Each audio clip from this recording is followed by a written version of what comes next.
Salam fam, hope you're doing well. So, I want to talk today, let's have a mature conversation about the targeted feminization of men. Because I think you can say, hey, everyone needs to have a space. Not everyone has to be a meathead. But then again, I'd argue, why is it always that the stereotype of a meathead gets brought up? Like a bro type. Why is it always that example of masculinity? They say toxic masculinity.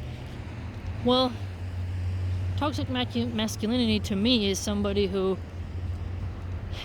doesn't have any control over their lust, who's abusive, and who has no honor. I don't think of it necessarily as somebody who has a nice body and enjoys working out and holds other men accountable, right?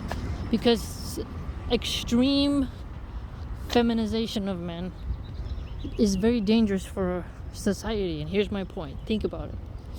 So the electrical grid has made us forget who we are, and what I mean by that is it's made us forget that there's another existence outside of this city utopia, as we put it. And I think that's one of the reasons why there's so much crime today, is because, hold on fam, I gotta run across the street so don't get run over, is that the cartels are pretty strong men. They're brutal, but they are strong.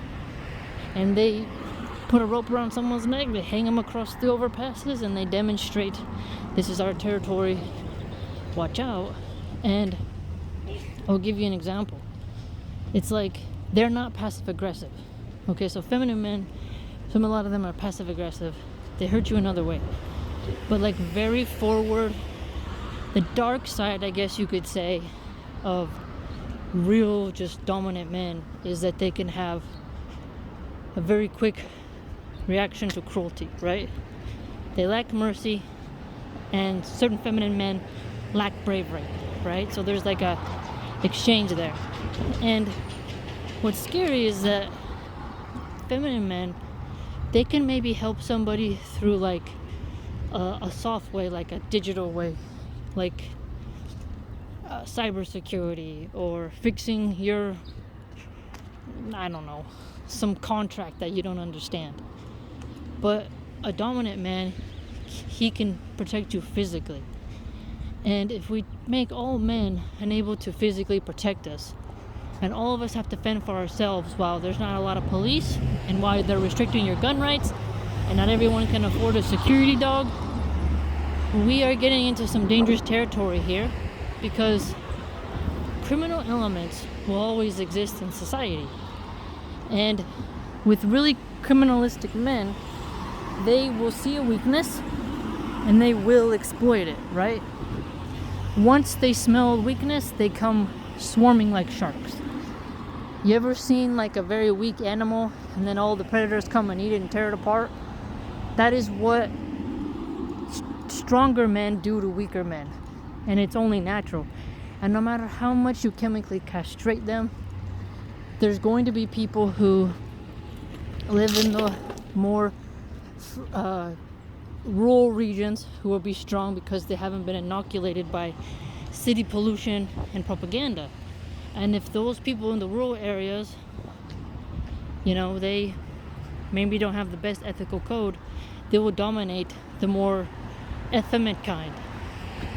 And we as women, it's really strange to see some of these feminists, because one minute they say we want to have less guns in the street, we want to not regulate porn in any way, we want our boys on Ritalin, which is a pill that makes them calmer, we want to put them on puberty blockers, which prevents their strength from coming through because their testosterone will be lowered, and we shame women who stay home.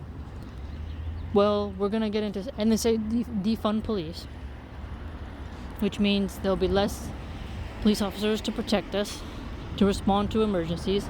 And they say abolish prisons, meaning there'll be less room for felons, so they'll be more soft on crime. They say legalize all drugs, which means there'll be more strong men hyped up on crystal meth and pills, because when you're on drugs like that, you get a weird type of, your pain sensors go away. You get more of this weird energy that's actually pretty strong, and you hallucinate. So they'll be hallucinating things and running around hurting people.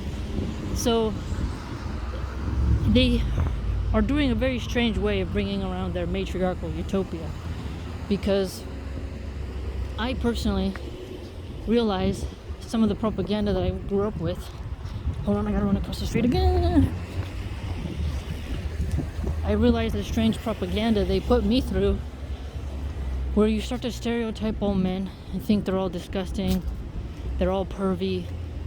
But then when a good man comes to rescue you and to help you, you realize like, oh, this is what the honorable side of masculinity is. And then feminists will argue with you and say, well, we don't mind honorable masculinity, we just hate toxic masculinity. But honorable masculinity cannot exist without the toxic form, because you need one to contrast the other. And this electrical grid that we have has been proven that you can't depend on it. So when the virus hit, we got to see that your physical job isn't guaranteed, right? People were fighting over toilet paper. The electrical grid, well, hackers took down the largest U.S. oil pipeline, held it for ransom. They got paid $5 million. They opened it back up. So we get to see that even if you're in the digital age, you're not safe. And for example, California, they shut the electricity off to prevent fires. So your internet, all your tech stuff, if you survive on that, it's not as secure either.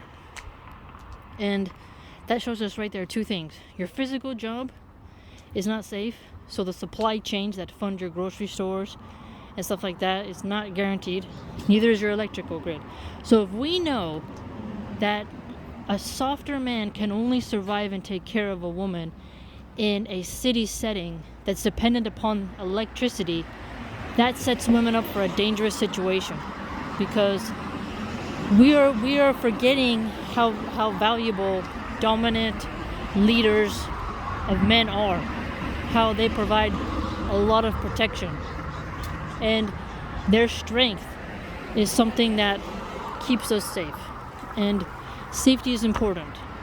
I think when people get too comfortable, they get to go on their bicycles, they have their cushy job, their air conditioning, they have all these fancy amenities of the first world. We assume it could never go back to the way it was or the way it is in other parts of the world. And this is something that really is starting to come in my mind, because the more I see them target little boys with pills and with constant media propaganda, you start to worry, like, what if we get too many of these boys who become mentally ill because they made a mistake, they transitioned, they don't like it, they want to go back, but they're ruining their sperm count. You know, when you transition and something happens to you, it's also going to reduce the population. And we know that a lot of these very uber liberals want to reduce the population. If you listen to the World Economic Forum, you listen to a lot of what these people say on these panels, they want to reduce the population to save the planet, they say, because of climate change. When we could just create new technologies and, you know, fix pollution and have better recycling, we could have better solutions than culling the population. That gets into eugenics as well, which is a whole nother field. But it's starting to worry me, because as I have brothers, I start to worry about them and role models for them. And they say, oh, well, you're saying that someone who's feminine can't be a role model? Maybe in terms of like how you can invest your stock portfolio, real estate, chess, something like that. But when it comes to like raw male energy that's needed for warfare, no. And you say, oh, well, a feminine man can drive an airplane. He can be brave. Yeah, but a feminine man, if he goes up against a very straight man who is like, his testosterone levels would break the chart, he's not going to stand a chance. Raw energy on raw energy. He's not going to stand a chance. Look at even if they wrestled, would lose. So that right there shows you that other countries who are not trying to cut off the testicles of their male population, they're going to be stronger than America. And I get it that a lot of us think, oh, our GDP is so high, we'll be able to spend money on DARPA and these robotic companies. But then again, a little bit more softer coder guys get into that. And even them, they look for superheroes. They look for male role models. Of the Jocko Willink is one of them. If you see him on Instagram, he always posts a screenshot of his watch. He wakes up at 4:30 to work out. He posts like these really intense workout. He was a Navy SEAL, I think. Navy SEAL. And he gives men motivation. And Lex Friedman, who's like this very smart guy, he's not very masculine, according to me, but he likes Jocko Willink and he looks up to him, right?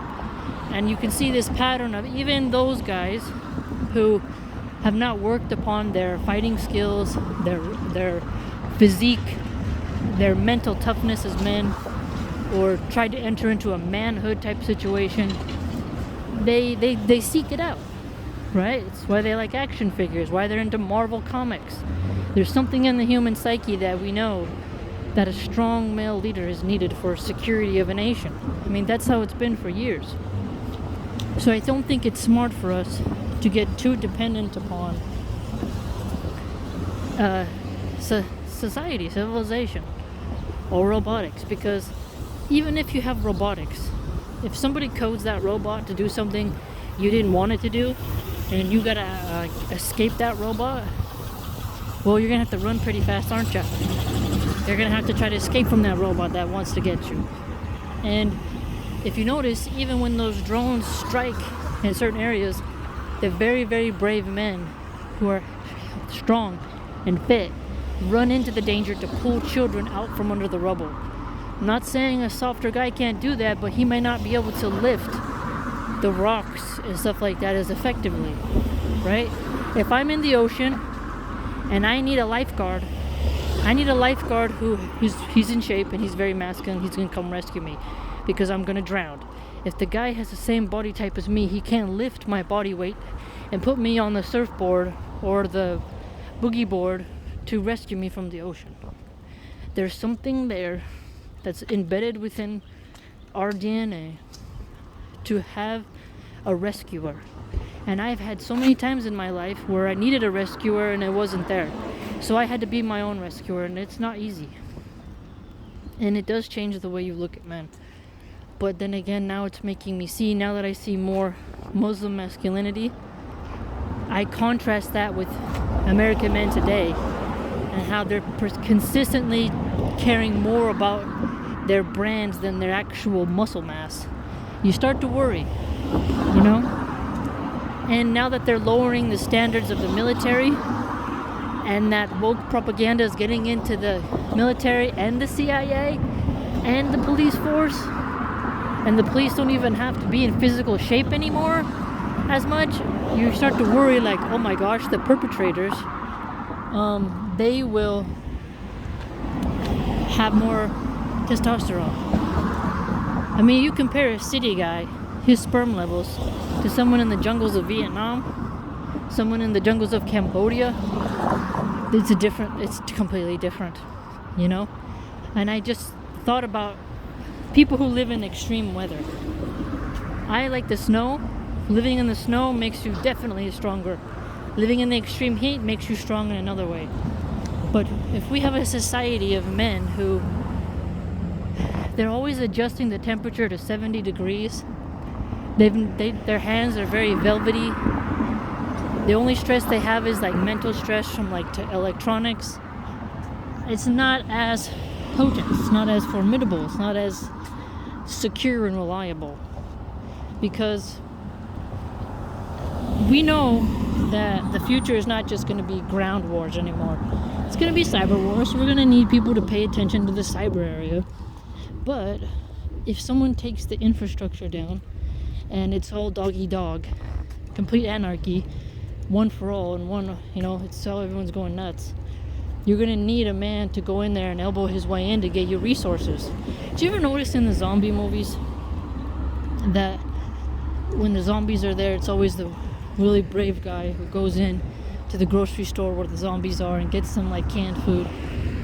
It's like a very interesting example in those zombie movies because you get to see like a hypothetical, artistic, theatrical example of what it would be like in that state of nature. And Thomas Hobbes, he wrote about the state of nature. It is nasty, brutish, and short.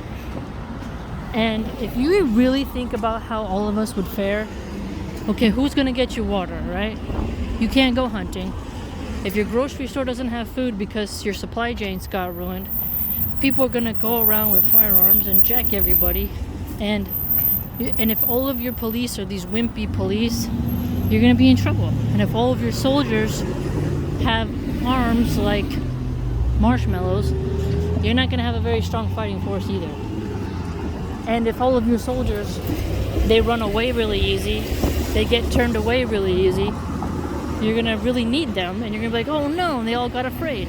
As a woman with your children, if a more vicious, stronger man is coming at you, or some crazy robot, you're gonna wish you had a male rescuer there. It's only natural. I've been in extreme situations where the men were not very defensive and they were more wimpy, and I had to defend for myself. And a lot of women who want to emasculate men, some of them have never even been in a fight before, okay? And that's what's scary too, is that a lot of these feminists, they don't know how to fight. They've never been in a fight. They have their office desk job where they make a lot of money, buy fancy suits, look really pretty, but they have never actually like butchered anything. They haven't built anything physically with their hands. They haven't done yard work. They've never shoveled snow. Like, there's something there. Like, they think they have the strength, but they have more of a sexy, catty, bratty, narcissistic type of strength, which is its own kind of strength, I guess. But like a very dominant woman still recognizes the need, I'd argue, if she's smart, of healthy men.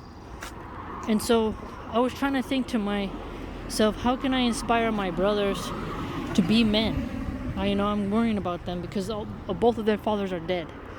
On my mom's side, both of their fathers were drug dealers, and they were shot and killed, and they're dead. So they need role models. And I started thinking to myself, I have to find some role models for them. And then you worry about, like, they keep telling these guys, like brothers, oh, wear a dress, wear makeup, wear a wig, get a boob job. It's like, what are you talking about? Like, the eunuchs of the past, at least some of them look like men, they just were eunuchs. But now it's like to push them to look like women, to act like women. And if you're not a very strong alpha woman and you're pushing femininity of men, you're gonna have a rude awakening when the cartels or the mafia or the gangbangers come in to hurt you and your family in your nice little soft home. And the police officer who responds is, not a shaped guy who can't wrestle or fight, and you don't have a firearm or a dog. You're gonna really wish that you would have had that male protector. So I think Muslim masculinity has to be protected at all costs, because it's a divine type of masculine energy that is so valuable, and it's nothing like anything I've ever seen in the world. It's like so pure, and it's when you see it, it's like, wow, makes me believe in God even more. And some women may say, like, no, I'm into very soft dudes. I think being polite is not the same as being soft. I think a lot of women confuse that. They think like a soft, overly polite guy is like the only type of healthy type of guy. You don't want someone who's grumpy and abusive and wants to beat you. No, you don't want that, but men have to be men. I'm starting to realize that even more. They can control themselves through discipline, but only men can hold other men accountable. A woman cannot really... You can help men, but at the end of the day, men will only fear other men.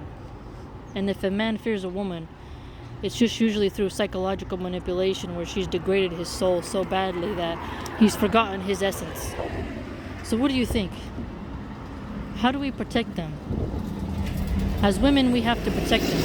We have to keep them safe. We have to make the boys strong.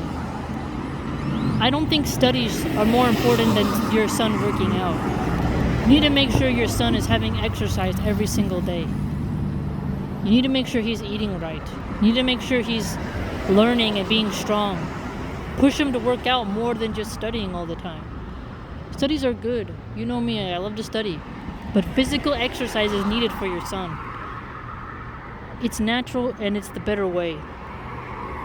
Get them into a camp or a military school.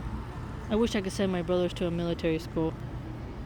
I could get some physical exercise, but I don't know. It's scary times, fam. What do you think? How do we protect Muslim masculinity? Because it's the future of the Muslim religion. If all Muslim men are soft, they'll be easily conquered by cartels, by less holy forces. What do you think, man?